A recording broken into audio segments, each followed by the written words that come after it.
MLB has integrated Negro League stats into its record books. They're recognizing them as Major League stats. And this has been met with polarizing opinions, right, for various reasons. I will say, on the one hand, I understand that it's like, initially my thought was it's not Major League Baseball. It wasn't, right? Like, Ichiro's hits in Japan don't count towards his MLB total. I know some people have been counting them for career totals, but they don't count for Major League hits. Pete Rose still is the Major League leader in hits. So now we have Josh Gibson, this catcher from the 40s, who comes in and is now the all-time leader in single season batting average at 466, all-time batting average at 372, slugging percentage at 718, and OPS at 1.177. Okay? But I think it's cool. I like it. I like it a lot. Now, I've done a lot of thinking about this. I want to be very careful with this. So this is the thing. Of course, it's Major League Baseball. This was top-level Major League Baseball for black players who weren't allowed to play in Major League Baseball. Keep in mind, the American League and the National League were not always together as the same league. It was the American Association, the National League. They were kind of their separate things for a while, and then they brought them together. Okay. And what about the competition? I've seen a lot of stuff on social media. What about the competition? He wasn't playing against big leaguers. Well, really, like, was anybody else at that time playing against all big leaguers?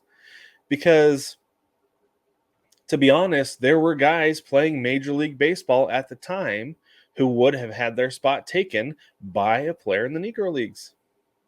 So maybe it's fair to say that at least a little bit, right? Major League Baseball was somewhat watered down at the time because you didn't have your Hank Aaron's or Jackie Robinsons, your Larry Dobies, and your Josh Gibsons playing. How many other guys? Satchel Paige, right?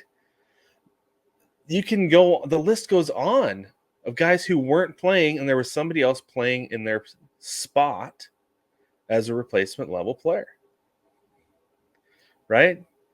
So you think about that, it's like, well, the competition maybe wasn't there for the Negro Leagues, but maybe it wasn't there for Major League Baseball either, right? So that's something that I've really thought a lot about and thought really hard about. Babe Ruth himself, in fact, wanted to integrate Major League Baseball because not only was it the right thing to do, but also because he knew it would make Major League Baseball better. He knew about the talent that was playing in the Negro Leagues because he had played with them. He would go in the offseason. He would play games with them. He would sit with these black players in their dugouts and talk with them. He would sit with the fans who weren't allowed to sit with the white fans. Babe Ruth got it. And he really wanted to integrate the league. And, and the Josh Gibson thing, this was the only opportunity he had, was to play in the Negro Leagues.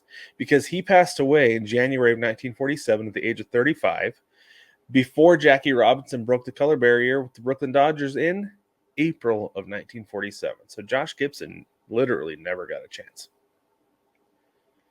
And to put up those kind of numbers as a catcher, I think he deserves the respect that he has certainly earned over the course of a 14-year career in the Negro Leagues. And if you look at his baseball reference page, and yes, he was limited.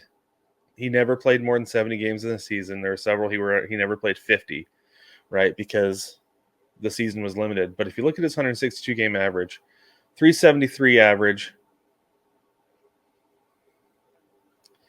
458 on base percentage, 718 slugging. That adds up to a 1.176 OPS. Okay. He was no slouch, playing against some really great pitchers and some great players.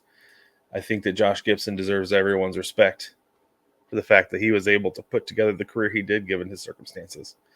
And he would have raked in Major League Baseball. He'd have been a perennial all-star. So let's give him the respect that he deserves.